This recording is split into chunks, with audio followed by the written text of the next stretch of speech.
Bonjour à tous. Aujourd'hui, je vais vous parler du clan du tonnerre. Bonne vidéo.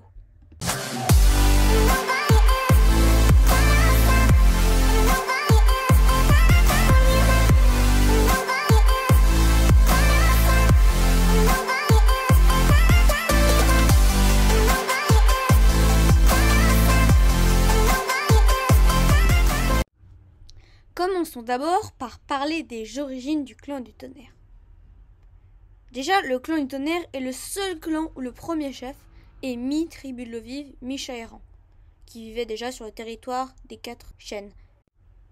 Car Étoile de tonnerre est né de Ciel bleu, un chat de la tribu de l'eau vive, et de Tempête, une chatte errante.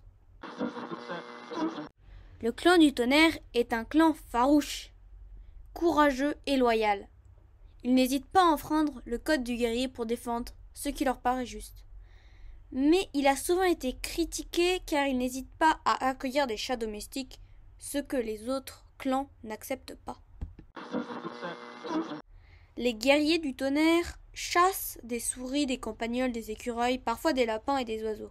En bref, tout ce qui vit dans la forêt. Parlons maintenant de leur territoire.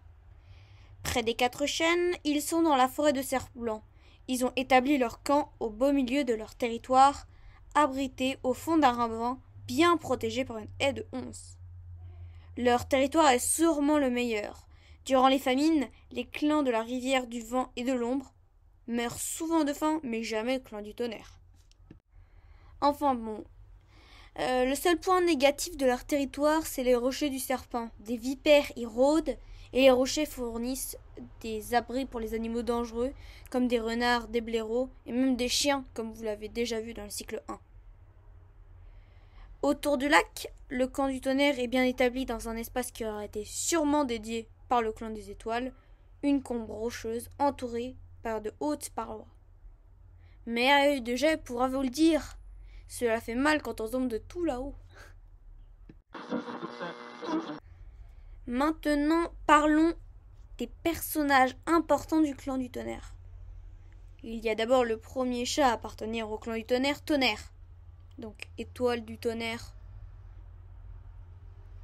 C'est celui qui a fondé le clan. Ensuite, il y a Étoile de la chouette, qui est le deuxième chef. C'est lui qui a donné son nom à l'arbre aux chouettes. Il a appris à chasser la nuit en silence en adoptant les techniques de la chouette. Il y a aussi Étoile bleue, qui a abandonné ses chatons pour devenir chef, ce qui est drôlement courageux de sa part. Celle qui a recueilli Étoile de feu, qui est important. Même si vous n'aimez pas spécialement Étoile de feu, vous ne pourrez pas nier que sa descendance n'est pas importante.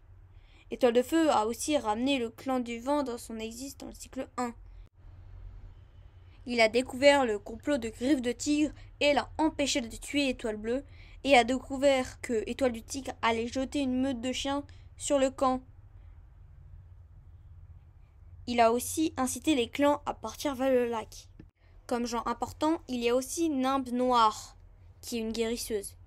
Elle a découvert la différence entre le mâle blanc et le mâle vert, et a identifié l'herbe à chat comme remède possible. Museau Cendré, une autre guérisseuse, a été importante. Elle est morte en protégeant les chatons de poils de châtaigne. Au moment où elle meurt, une petite chatte vient de naître au monde. Cœur cendré, c'est sa réincarnation. Feuille de lune est aussi très importante. C'est elle qui a découvert la source de lune. Il y a enfin œil de jet, pelage de lion et aile de colombre, qui sont les élus de la prophétie.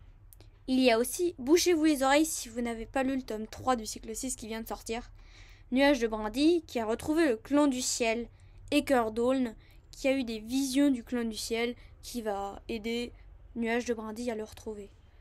Nuage de Violette est aussi très importante, car elle a réussi à sauver des anciens et des chatons du clan de la rivière, des griffes de plumes sombres.